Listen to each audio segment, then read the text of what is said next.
Today's episode is sponsored by Kubotek Kosmos. Visit them at kubotekkosmos.com. Aerospace and defense manufacturing. Machines and automation. Additive manufacturing. Smart manufacturing. The global manufacturing economy. Welcome to Advanced Manufacturing Now, the podcast for manufacturing professionals, powered by SME. From the design screen to the shop floor to final assembly, we drive the conversation about making manufacturing smarter by connecting people who are passionate about manufacturing. Hello and welcome to Advanced Manufacturing Now, the podcast for manufacturing professionals. Don't forget to like and subscribe to get new episodes delivered to your feed each week.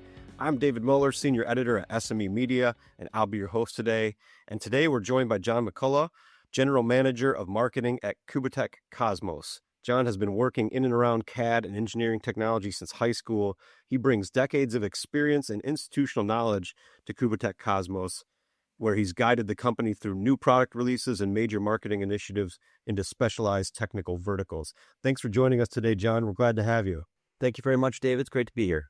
Maybe we can start by just, I gave a really brief background, but can you maybe tell me a little bit more about yourself and how your career brought you to work in software at Kubotek Kosmos? Yeah, well, as you mentioned in my bio, that I had been lucky enough to get started in CAD while I was in high school 4 years ago. And that was unusual. I tell that story a lot, that my technology education teacher had applied for a grant to get some CAD stations into our drafting room, basically. And so I was excited by that. I loved the idea of computers, was interested in mechanical engineering. So I got started there doing an independent study, et cetera. And that helped me get into a mechanical engineering program at Worcester Polytech.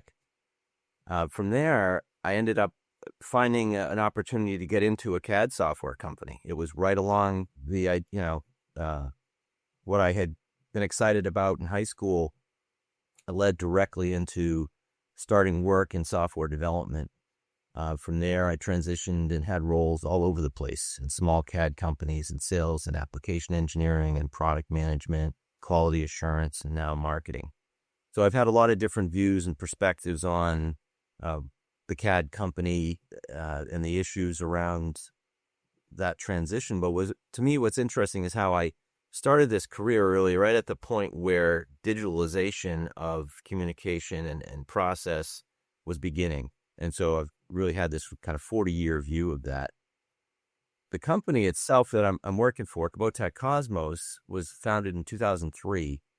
And they're primarily, they started out really just focused on a CAD product that was a direct modeler, which is the best tool really, in my view, for build-to-model shops where interoperability is critical. They're getting their data from their customers and need to work quickly from that and turn that job around quickly, which is a bit different from most people's perspectives on 3D CAD, which is typically designed for product design, and it's got a lot of ability to capture all of the steps that are being used to build a model and parametrically edit those and play them back.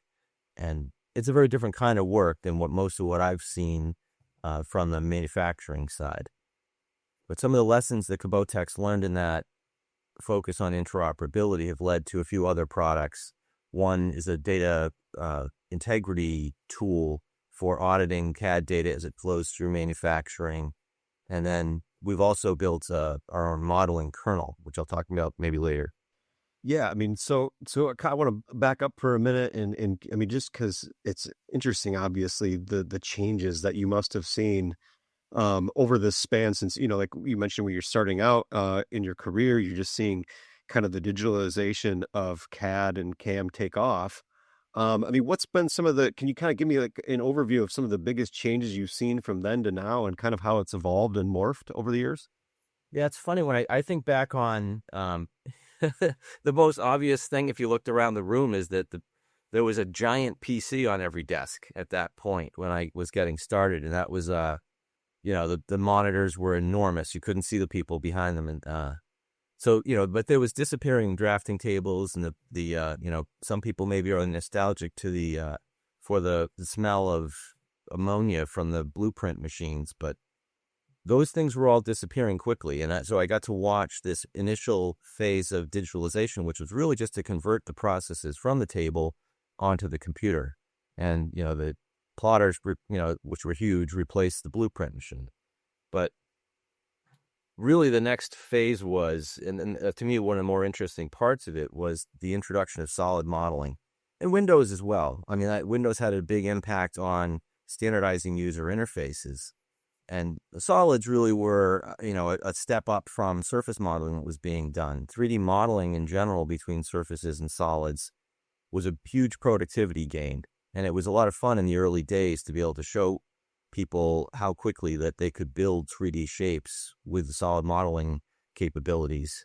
And it, really then automatically generate drawing views from those. It was huge productivity gains that people were really excited to watch. And it solved other problems too. Solids particularly were able to calculate potential interferences between parts.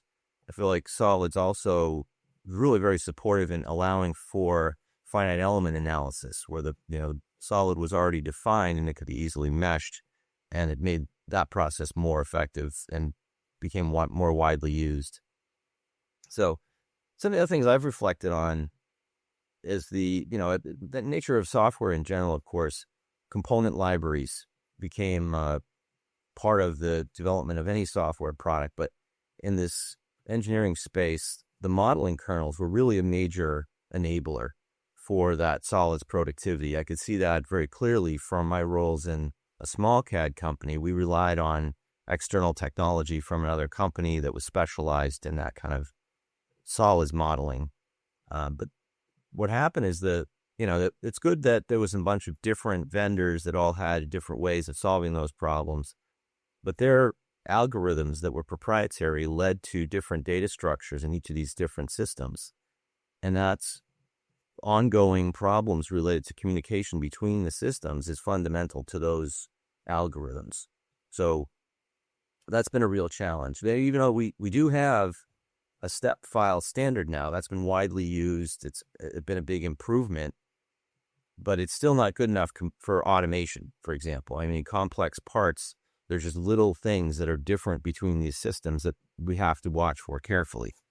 It's interesting you say it, because I mean, it's just they're obviously some of it maybe is just I don't know if it's the vendors wanting to be proprietary or more just like I think what you're alluding to here is just they all have their own way of doing things with these different pieces of software and technologies. But I mean, so as you've watched kind of all of this grow in complexity with the 3D modeling and the different processes, I mean, it seems like having the different details be able to be communicated between different systems has also gotten more complex. I mean, what do you see addressing, I guess, that communication as the next major challenge in this space?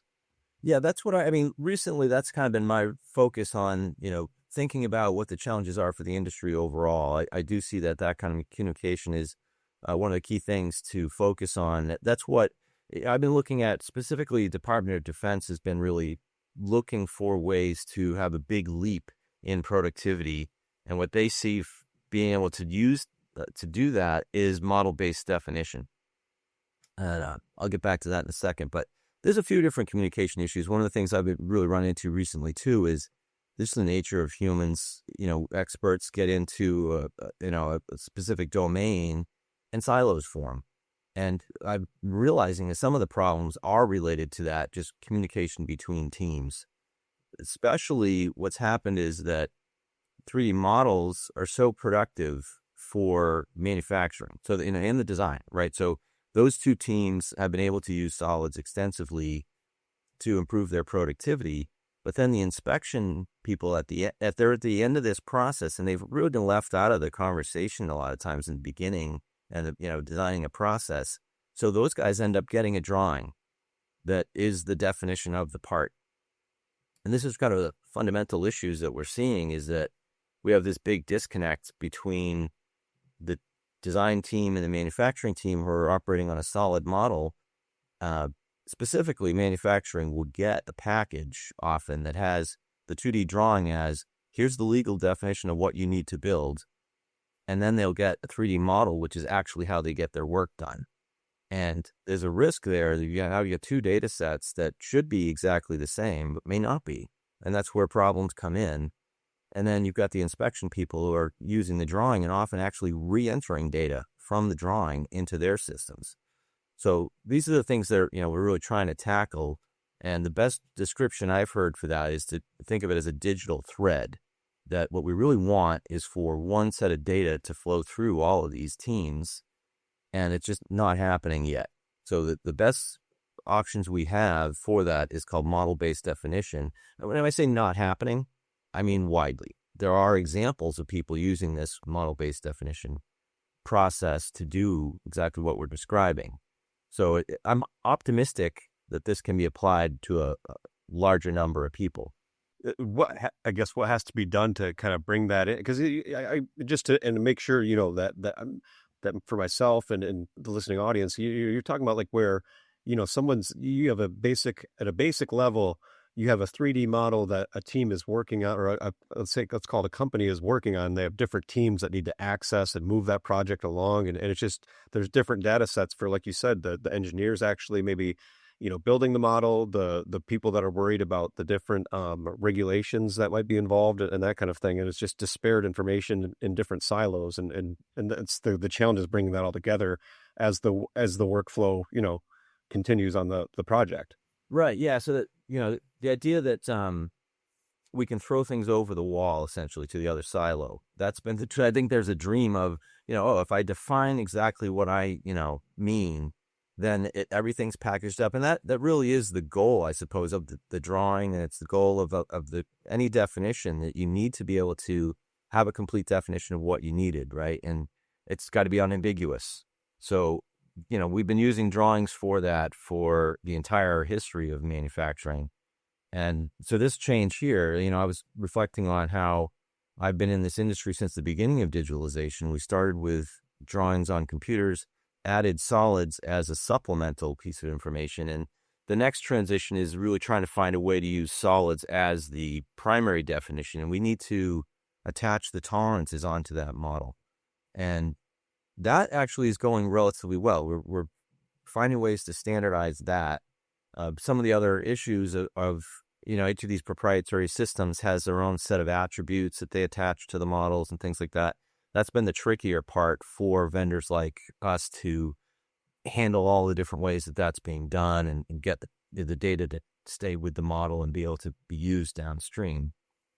But I guess the main strategy that we're talking about here is that we need to get back to a single document to define the part. We can't keep using drawings and models. There's too much risk with that. And drawings are actually difficult for the software and machines to be able to read. It's just a language that was designed to be read by humans. And of course, drawings are great. You can hold it in your hand. You can read it with your eyes. You don't need any equipment. But, the idea that machines are going to be involved in all this process, of course, is critical to automate it and to make it easier, and faster. So the machine readable forms, this, model-based definition side of it, we're nearly there with standards, but there is remaining work to be done to flush that out completely. But the idea of getting back to a simple way to describe that and eliminate drawings is really the goal. But what I've realized too is that it's not drawings that are the enemy, it's the breaking of a digital thread. So drawings maybe continue to be used for a long time as a supplemental data set.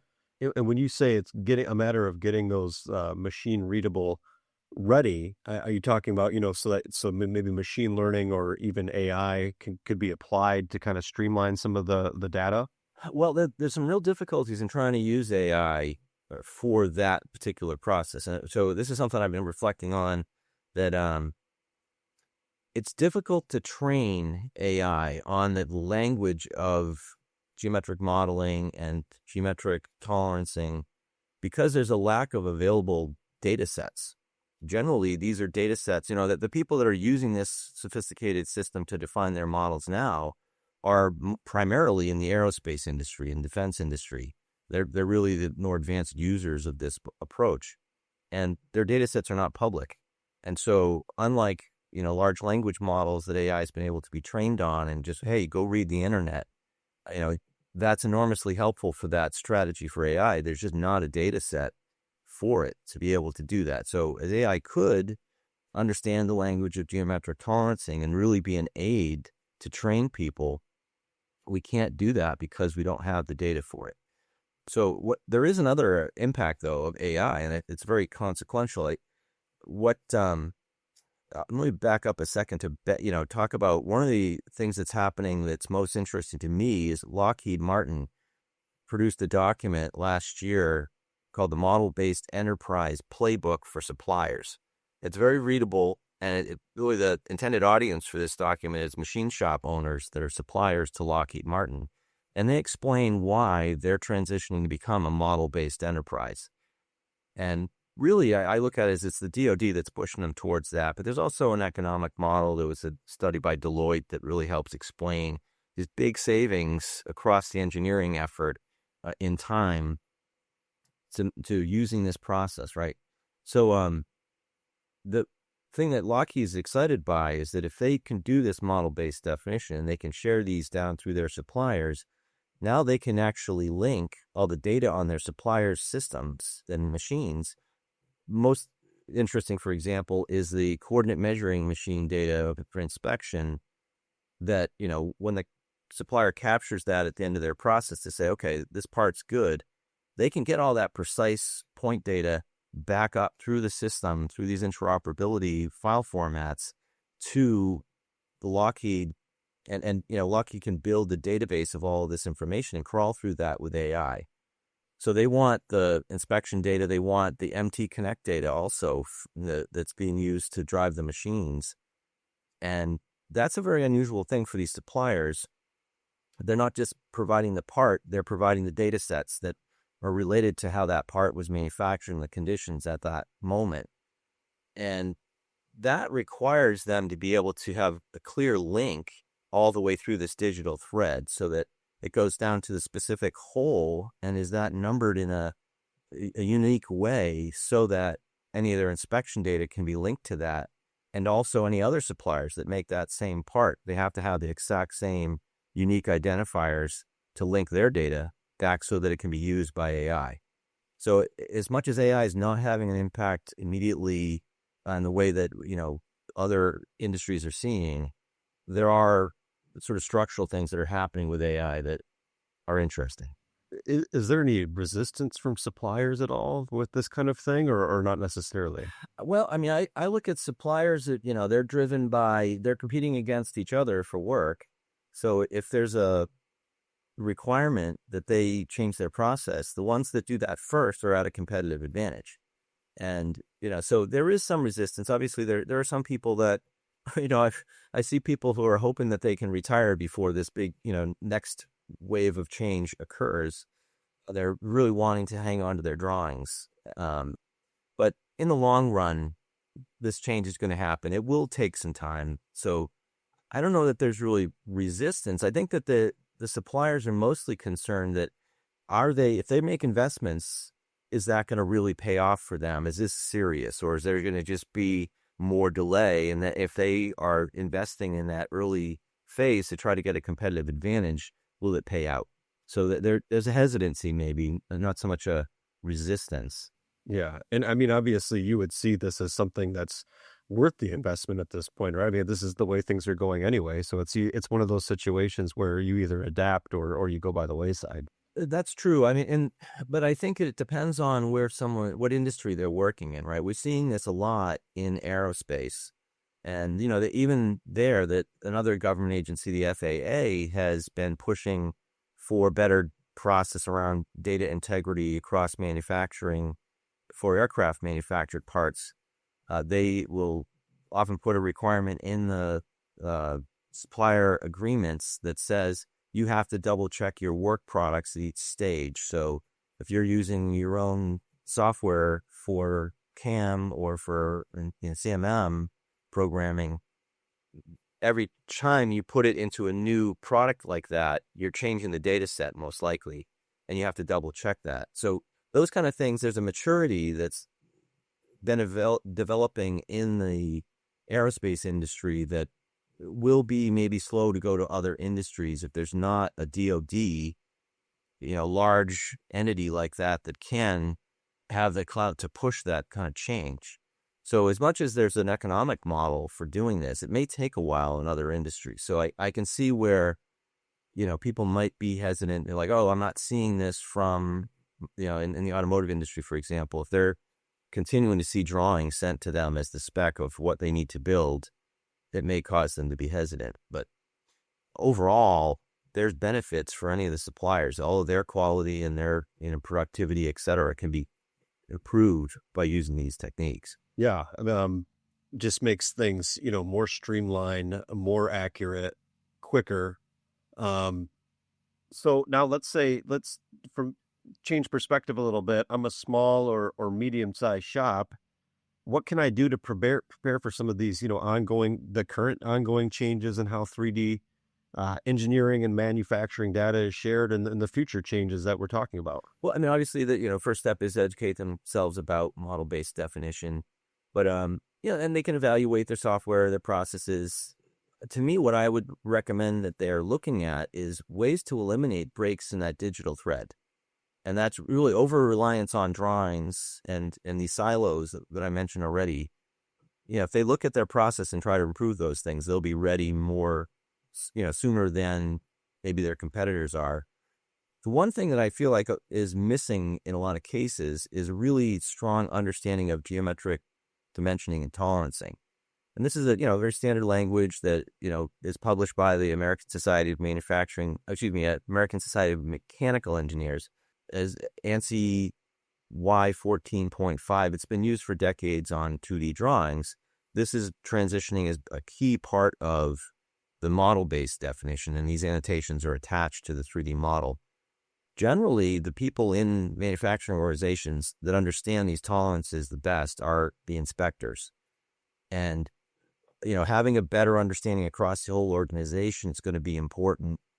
Hopefully, companies have assets that it can help share that knowledge across the company, and they should be looking to inspection to find those people. Yeah, I mean, it's not going to get. I guess what do you think in terms of just the general knowledge? The looming, I guess, knowledge gap there. I mean, does that concern you at all in terms of being able to find the people that can handle this kind of thing? It is a concern. Yeah, because I think that the overall people are pretty widely knowledgeable about 3D solid modeling at this point, but there are a lot of complications to tolerancing that aren't obvious, and if people don't have an inspection mindset, they're a bit confusing, and they stack up on each other, some of these concepts, into the most complex cases where it can be daunting to try to understand. So that's really one of the first places I think, a shop would probably want to think about investing in training is in geometric tolerancing. And it really probably depends on that they're getting data sets that they're starting to see that kind of data coming in.